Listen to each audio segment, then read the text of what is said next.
invitaron para contarles mi testimonio, así que bueno, les digo. Yo hice la oración de fe a la edad de 6 años. En esos tiempos iba a la iglesia, a una iglesia pentecostal con mi mamá. Mi mamá siempre me explicaba cómo era el tema de que si vas al cielo tenías que creer en Dios y portarte bien, y si vas al infierno es porque te portaste mal. Pasó una noche de escuela dominical donde íbamos con los chicos. Era un edificio la iglesia, y arriba del edificio había una casita en construcción donde el techo era de chapa. Me acuerdo bien que era una noche donde llovía mucho y justo había caído granizo, ¿no? Entonces el rejunte de eso más el techo de chapa hacía mucho ruido y parecía que todo se venía abajo. Estaban los chicos llorando y la maestra estaba muy preocupada. Yo le decía a mis amigos que se queden tranquilos, que no iba a pasar nada, porque siempre fui de que muchas cosas me habían pasado y nunca pasó nada. Entonces, pero bueno, llegó el momento en el que yo ya me empezaba a preocupar. Entonces agaché la cabeza y me hice esa pregunta, ¿no? ¿Qué pasa si todo esto se viene abajo y me muero? ¿A dónde voy? ¿Si al cielo o al infierno?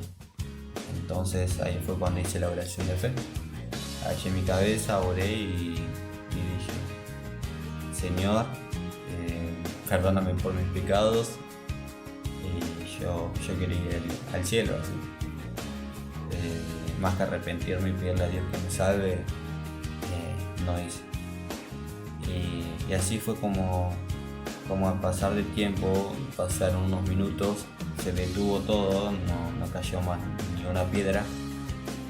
Fue cuando Dios me marcó en ese día, ¿no? Y a partir de los años yo ya estaba consciente de que era un cristiano, ¿no? Y que sabía que Dios me estaba viendo y que Dios estaba conmigo. Mi familia se separó a la edad de que yo tenía 12, ¿no? Entonces en ese periodo de tiempo era como, de mi preadolescencia y adolescencia, era como que no sabía qué es lo que quería, qué era lo que me llenaba. Entonces empecé a buscar en diferentes lugares sin saber que lo que más importaba en ese tiempo era Dios. O sea, lo sabía, pero no lo experimentaba por una causa personal, digamos. Por ahí tenía un poco de rencor por las cosas que había vivido. Viví un tiempo en Corrientes, viví un tiempo lo de mi papá, lo de mi tía, lo de mi hermana, pero en ninguno de esos lugares halló un hogar, ¿no? Y bueno, gracias a Dios hoy en día estoy viviendo solo, hace ya 1 año y medio casi. Y bueno, encontré a Bonich y gracias a eso estoy viviendo una vida y que me está ayudando también a madurar espiritualmente día a día, ¿no? Con la ayuda de muchos hermanos en la iglesia, y eso está bueno. Pero bueno, eso es más que nada resumiéndolo. Pido oración en particular por mi vida, porque también es un tiempo en el cual me es difícil, para que yo esté firme en la fe. Después por mi familia también, que está separada, espero que algún día nosotros podamos juntarnos nuevamente, y por el país en sí. Así que quise resumirlo lo mucho posible. Un abrazo enorme y que todo esto pase. Buenas noches, hermanos, ¿cómo están? Soy Alicia, me conocen todos, y hoy les tengo que contar cómo conocí al Señor. Tuve el gran privilegio incalculable de haber nacido en un hogar cristiano, no solo de padres, también mis abuelos eran creyentes de hacía muchos años cuando yo nací.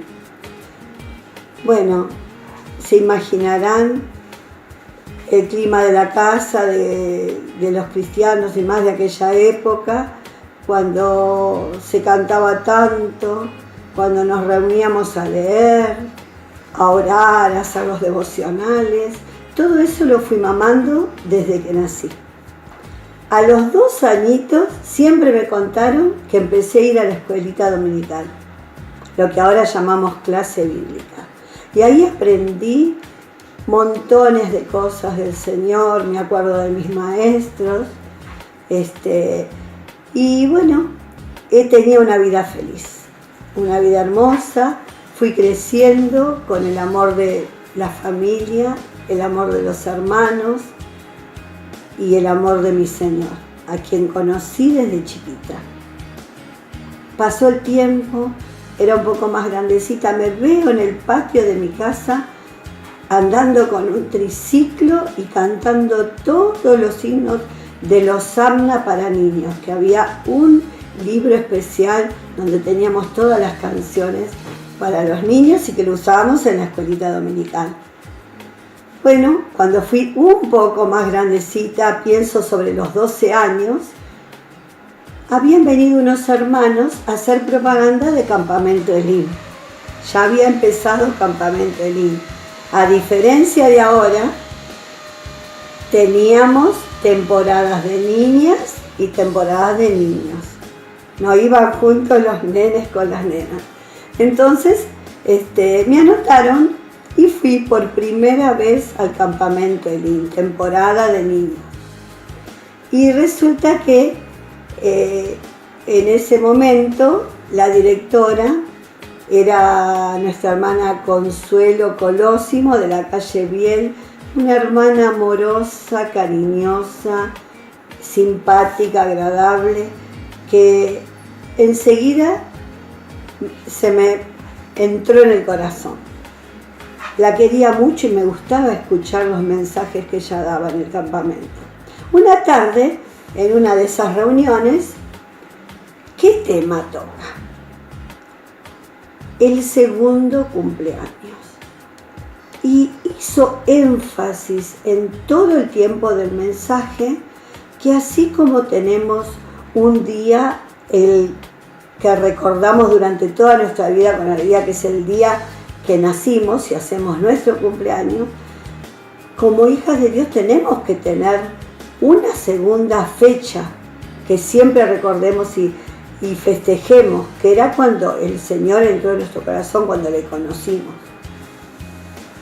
Bueno, me impactó, me turbó, porque como pasa con muchos de los chicos de los hogares cristianos, es tanto lo que amamos las cosas del Señor, lo aceptamos al Señor y es capaz que no tuvimos un momento especial. Y a mí me había pasado eso. Entonces, escuchando el mensaje donde ella enfatizaba tanto, me entró una gran preocupación. Cuando terminó la reunión, yo estaba tan segura que era del Señor que no fui a la directora, no hablé con esta hermana, pero sí me fui al rancho donde dormíamos. No había nadie, me arrodillé al lado de mi cama y hablé con el Señor. Señor, tú sabes que yo soy tu hija, pero no tengo una fecha. Estaba preocupada por eso. Pero hoy te digo, eres mi Salvador, te tengo en mi corazón, soy feliz de haberte recibido. Y bueno, es como que renové los votos con mi Señor. Y desde aquel momento, que parece una anécdota no muy relevante, a mí me dio la seguridad que necesitaba para nunca más dudar de que tenía al Señor en mi corazón. Esa es mi historia. Yo ahora les tengo que hacer un pedido de oración. Y voy a pedirle que oremos por todos los niños, por todos los chiquitos de los hogares cristianos. ¿Por qué pido esto? Porque es tan hermoso el legado que recibimos de nuestros padres, que no por eso tenemos la salvación, que la oración que pido es para que roguemos al Señor que todos nuestros chiquitos conozcan al Señor en temprana edad, desde chiquitos. Porque de esa forma va a ser la única que no solo van a salvar su alma para toda la eternidad, sino que van a salvar sus vidas, lejos del pecado y de toda la influencia del mundo, si es que conocen al Señor y dejan que Él actúe en sus vidas. Les dejo un texto de Proverbios 22, 6. Instruye al niño en su camino, que aun cuando fuere viejo no se apartará de él. Proverbios 22:6. Que el Señor los bendiga, los quiero mucho.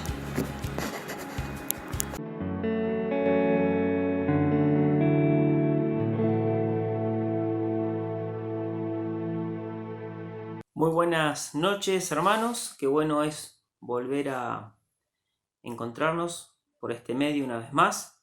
Y vamos a compartir la palabra de Dios otro miércoles, por su gracia, para poder seguir enriqueciéndonos a través de lo que encontramos en la carta a los romanos. ¿Se acuerdan que habíamos terminado? Volvimos a retomar algunos versículos y particularmente en el capítulo 12. Así que vamos a leer Romanos capítulo 12, versículo 11, que ya lo vimos el miércoles pasado, pero vamos a leerlo. Hoy nos toca ver el versículo 12, una parte del versículo 12. Así que les invito a que podamos leer ahí en Romanos capítulo 12, versículo 11, dice: en lo que requiere diligencia, no perezosos, fervientes en espíritu, sirviendo al Señor, gozosos en la esperanza, sufridos en la tribulación, constantes en la oración. Y hoy vamos a ver esta primer parte del versículo 12, nada más. Gozosos en la esperanza. Y me gustaría que podamos ver estas dos palabras. Vamos a poder analizar un poquito esto de lo que es el gozo y lo que es la esperanza. El gozo es algo que anhela todo ser humano. Y el gozo es un privilegio que tenemos los hijos de Dios, que nos los da Dios cuando aceptamos a Cristo Jesús como Salvador. El día que nos arrepentimos de nuestros pecados y le pedimos a Dios que entre en nuestra vida, Dios nos da el Espíritu Santo y nos da el gozo. ¿Y qué es el gozo? Bueno, yo me anoté un poco la definición, ¿no? Dice unas de las tantas definiciones, dice que es emoción intensa y placentera causada por algo que gusta mucho. Y otra definición también dice que el gozo es una virtud, la alegría y complacencia que siente el cristiano en la extensión del reino de Dios y su justicia. Cuando hablamos de gozo, no quiere decir que siempre vamos a estar con una sonrisa. El gozo es un estado interior que nos lleva a poder estar confiados. Y esta frase justamente, gozosos en la esperanza, como ya vimos el miércoles pasado, el versículo 11, acerca de cómo tenemos que actuar nosotros, ¿no? No ser perezosos, actuar rápidamente. Y ahora sigue hablando Pablo y dice, gozosos en la esperanza. Ahora, ¿por qué nos dice esto? Porque nosotros como hijos de Dios, al tener este privilegio, que no lo tienen los inconversos. El gozo es dado por Dios. El gozo es lo que nos lleva a vivir en este mundo, pase lo que pase, pero es el poder estar confiando en Dios. Ahora hay algunos versículos que nos ayudan a entender un poco esto, ¿no? Y tenemos que entender que el gozo es directamente proporcional a mi relación con Dios. ¿Qué quiere decir esto? Que en cuanto más yo tengo una vida de comunión y una vida más acercada, apegada a Dios, mi gozo va a ser más creciente, más fuerte, más grande. ¿Y qué quiere decir esto? Voy a repetir, no quiere decir que vamos a estar con una sonrisa todos los días. Porque es verdad, hay veces que estamos mal, hay veces que estamos tristes, hay veces que estamos desanimados, hay veces que estamos angustiados. Pero el gozo es esa tranquilidad, es esa seguridad que tenemos. Por eso habla del gozo y la esperanza. Son dos cosas que van unidas. ¿Por qué? Porque ahora vamos a ver justamente lo que es la esperanza. Pero cuando hablamos de gozo, hablamos de esa emoción interna que tenemos que nos lleva a confiar y descansar. ¿Por qué? Porque tenemos algo dentro nuestro que nos lleva a estar tranquilos y seguros. Justamente el domingo pasado escuchamos lo que nos decía Rubén, ¿no? El mensaje tan hermoso que escuchamos acerca de ese momento en el cual el Señor Jesucristo se presenta a sus discípulos y le dice: tengan ánimo, yo soy, no va a pasar nada. Y es esa seguridad de saber que nuestra barca va a estar estando en medio de una tormenta, pero la esperanza es esa ancla que está allá bien abajo, firme, y que no se va a mover, no importa lo que pase arriba en la tormenta que pueda haber. Y en ese momento, en este tiempo que vivimos, justamente el gozo es lo que nos lleva a estar tranquilos. Es lo que nos lleva a estar confiados. Sabemos que esto es un momento que estamos viviendo y que Dios lo permitió y que Dios tiene un propósito con esto.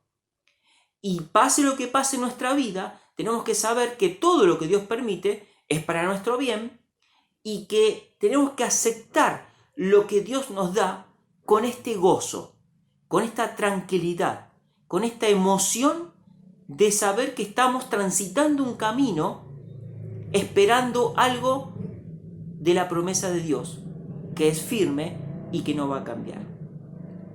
Por lo tanto, el gozo tiene que ver mucho con mi relación con Dios.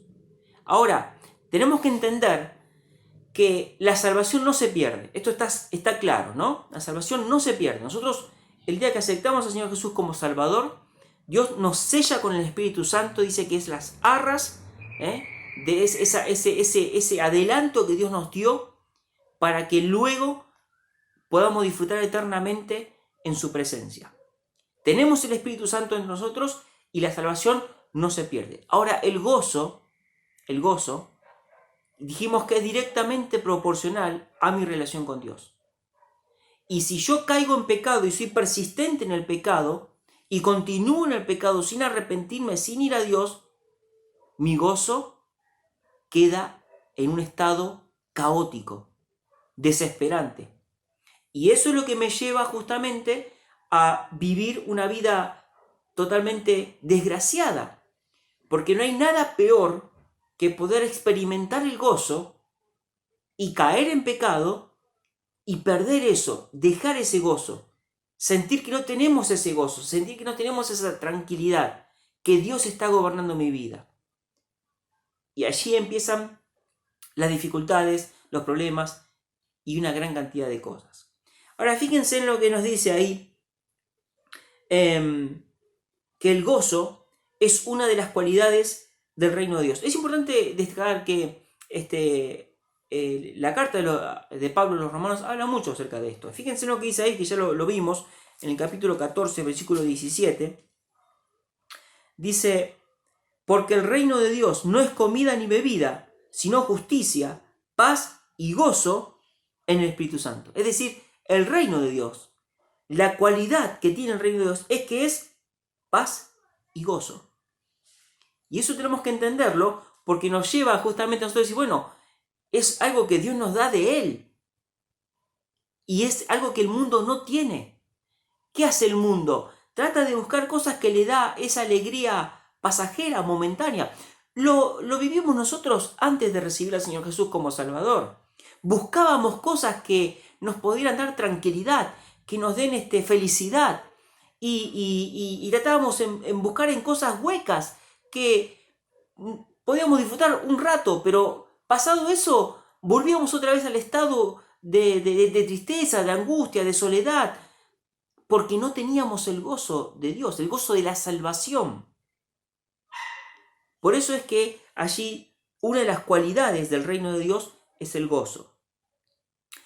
El fruto del Espíritu Santo es gozo. Entre lo que leemos ahí, no lo vamos a leer, pero Gálatas 5, 22 y 23 habla en cuanto al fruto del Espíritu, y entre esas cosas menciona el gozo. Es fruto del Espíritu Santo que obra en nosotros y entonces produce ese gozo que me lleva a estar tranquilos, que me lleva a estar esperando la promesa de Dios que se va a cumplir, que eso tiene que ver con la esperanza. Jesús, dice en Juan 17:13, Jesús desea que tengamos su gozo. Mire, vamos a leerlo. San Juan capítulo 17, versículo 13, dice: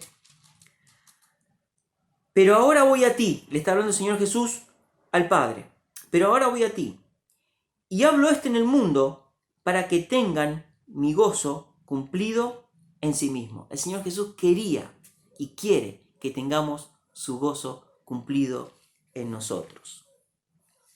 ¿Qué más podríamos decir con respecto al gozo? La vida del cristiano no es fácil. La vida del cristiano, y esto el Señor Jesucristo se los dijo a sus discípulos. La Biblia dice que nuestra lucha no es contra carne o sangre, sino que estamos en una constante lucha contra el enemigo de nuestras almas. Ahora, depende de mi relación con Dios en este mundo, cómo esté viviendo en mi transitar hasta que el Señor Jesucristo venga a buscarme, es que en ese transitar y en ese vivir, depende de cómo sea mi relación con Dios, es el gozo que yo pueda experimentar y tener en mi vida. Y eso me hace ver las cosas de una manera totalmente diferente. Miren, si alguna vez hablaste con una persona que ha perdido un ser querido siendo hijo de Dios, todos manifiestan una expresión muy importante, que es la paz que uno siente. Es verdad, no estamos sonriendo de que perdimos un ser querido, o que nos enteramos que un ser querido tiene una enfermedad terminal, o que alguien se quedó sin trabajo, o las circunstancias que estamos viviendo hoy particularmente. No es agradable, pero como somos hijos de Dios, sabemos que estas cosas que suceden están escritas, están predichas, y aún cosas peores van a pasar que estas. Pero nosotros como hijos de Dios tenemos este gozo que nos lleva a estar tranquilos y seguros en Dios. ¿Qué más podríamos decir?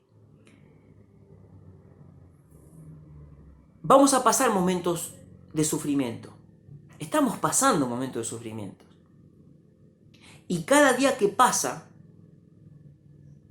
sabemos que quizás las cosas sean peor. Pero tenemos esta seguridad.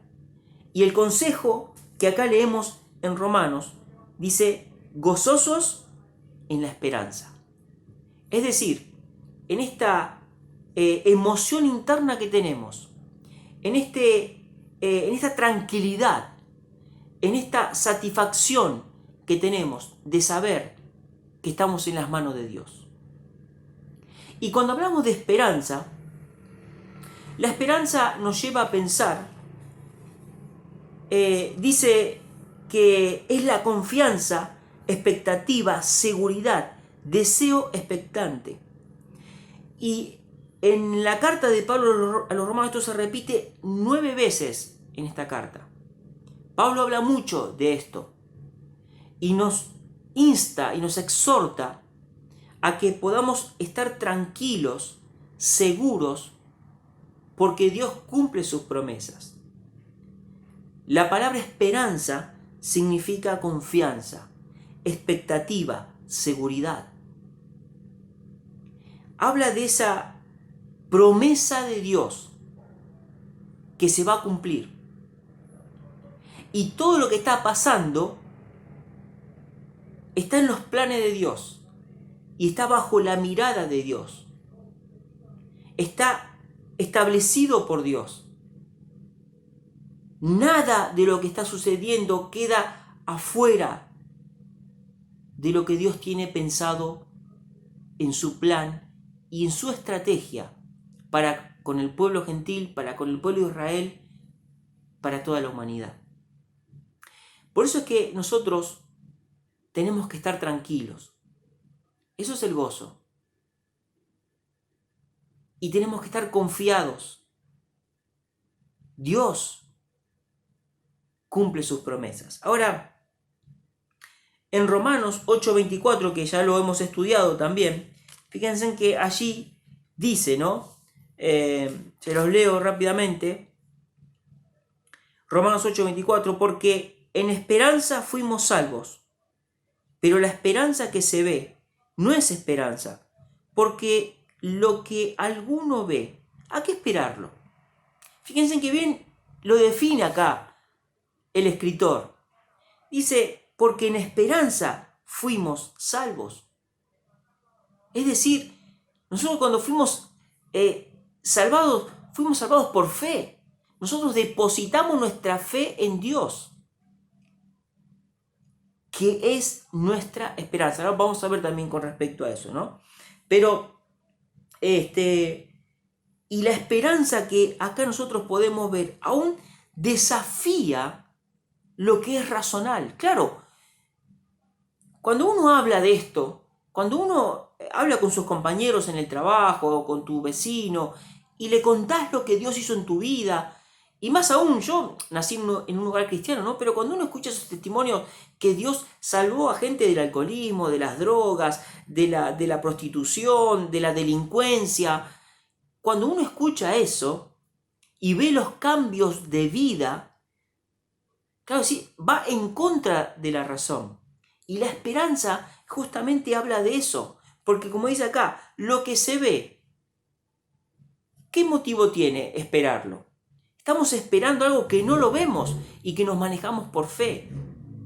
Y eso es la esperanza. Y en este momento es ahí la exhortación. Gozosos en la esperanza, confiados, tranquilos, seguros.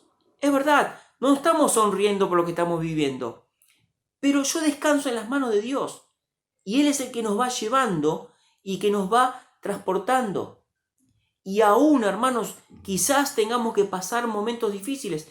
De hecho, hasta, ¿recuerdan hace poco? En el WhatsApp de la iglesia se veían los pedidos de oración por familias cristianas argentinas que contrajeron este virus. Hermanos que quizás Dios quiso que de esta manera los llamara a su presencia. ¿Cuántas personas han perdido sus trabajos? O sea que, y aún así, la exhortación es gozosos en la esperanza, tranquilos, seguros, confiados.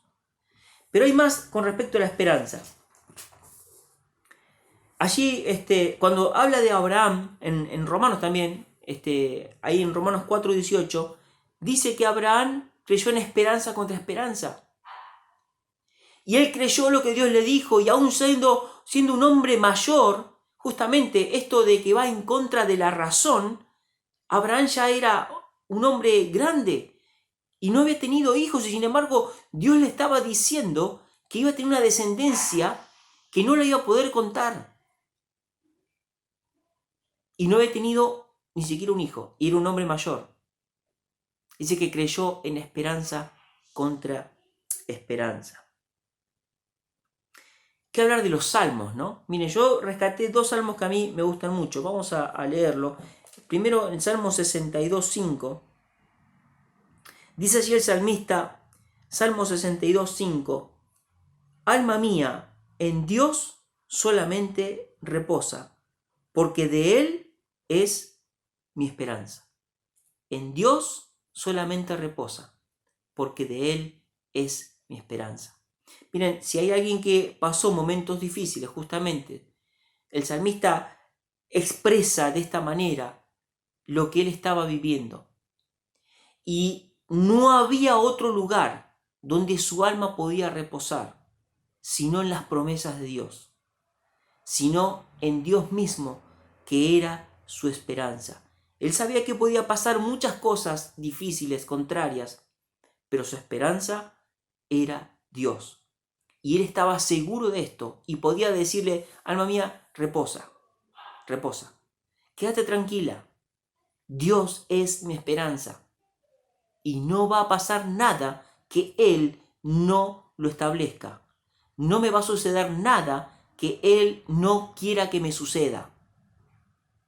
Y aunque tenga que ser algo malo, y aunque tenga que ser algo doloroso, Dios es mi esperanza. Yo sé que Dios no se va a equivocar. Yo sé que Dios no me va a fallar y que voy a poder estar confiado, seguro en Él.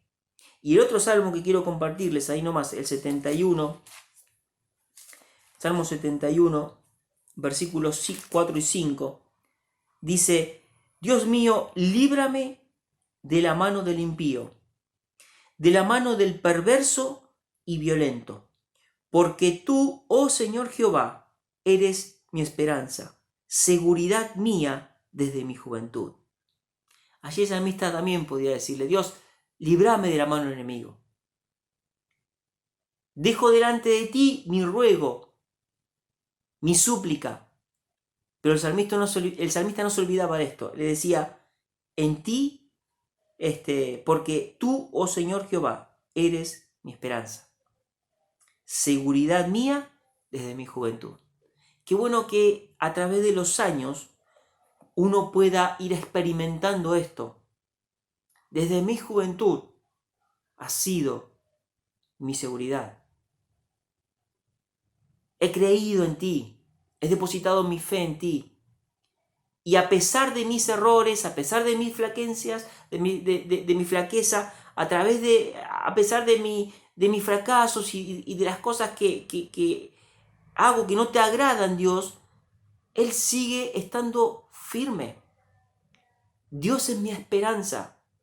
Por eso la exhortación que leemos es: gozosos en la esperanza. Poder saber que Dios está a mi lado. Y quiero terminar, justamente también ya lo vimos ahí en Romanos capítulo 15, versículo 13, ¿no? Y el Dios de esperanza os llene de todo gozo y paz en el creer, para que abundéis en esperanza por el poder del Espíritu Santo. Pablo seguía hablando de este tema y sabía que era muy importante. Y en este versículo que ya lo hemos visto, ¿no? Dice: el Dios de esperanza. Es que Dios es nuestra esperanza. Él es nuestra seguridad.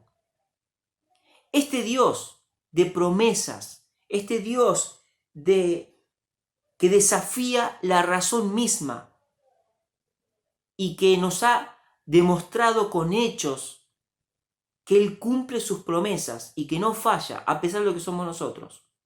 Dice: este Dios de esperanza os llene de todo gozo. Dios nos llena de gozo. Y Dios nos da esa seguridad, esa tranquilidad. El poder dejarnos estar en sus manos. Poder transitar lo que tengamos que transitar en nuestras vidas. Cosas difíciles, circunstancias que creemos que nos pueden superar, pero hermanos, no nos olvidemos que este Dios de esperanza es el que nos va a llenar de gozo y paz en el creer, para que abundéis en esperanza. Cuando yo confío en Dios, cuando dejo que Dios tome el control de mi vida, y eso empieza a demostrarse en ese gozo. El gozo hace que no tome decisiones apresuradas. El gozo hace que no actúe en algo indebido, que no haga algo indebido. El gozo hace que pueda estar tranquilo en Dios y esperar el tiempo prudencial que Él tiene establecido, porque Él es mi seguridad. ¿Y qué da como resultado esto? Dice: para que abundéis en esperanza por el poder del Espíritu Santo. Quiera Dios, hermanos, que realmente sea esta una realidad en cada uno de nosotros. Gozosos en la esperanza. No es fácil. Más cuando vemos que muchas veces se cierran todos los caminos, ¿no? Pero seguramente Dios quiere tratar eso en nuestras vidas. Nosotros tenemos que estar gozosos. Es verdad, voy a repetir, no es estar siempre en una sonrisa, pero sí es estar tranquilos y orar unos por los otros, orar por la situación que estamos viviendo y por lo que vendrá aún más adelante, que solamente está en los planes de Dios. ¿Cuál es nuestra responsabilidad? Estar gozosos en la esperanza, gozosos en esa seguridad, en esa tranquilidad, en esa confianza y en esa promesa que Dios nos ha dejado. Dios es nuestra fortaleza. El salmista lo podía decir: alma mía, reposa, tranquila. Dios es mi seguridad. Dios es mi esperanza. Que esto sea una realidad en cada uno de nosotros y que podamos, en esta frase tan cortita, gozosos en la esperanza, y que podamos vernos reflejados, que podamos llevarlo a la práctica cuando estamos pasando momentos difíciles. Decir: Señor, tú sabes lo que estoy viviendo, tú sabes lo que me está pasando, tú sabes lo que me cuesta, y que realmente podamos estar tranquilos, seguros, porque Dios, si permitió que entráramos y que si Dios permitió que transitáramos este camino, Él también nos va a dar la salida, Él también nos va a guiar, Él nos va a llevar, pero tenemos que estar gozosos, tranquilos, seguros, porque Dios es nuestra esperanza. Que Dios nos bendiga.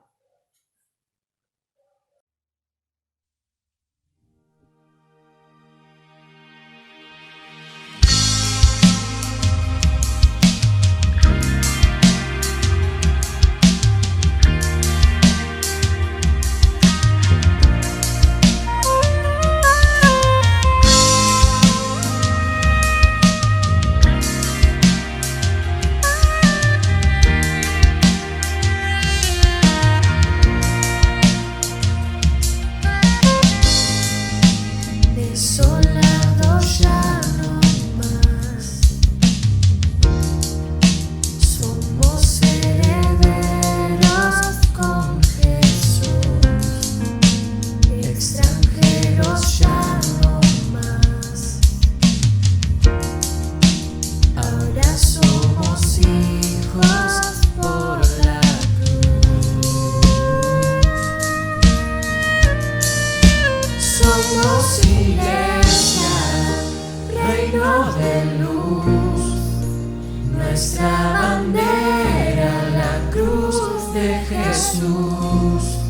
Somos iglesia, somos nación, la tumba vacía es nuestra canción.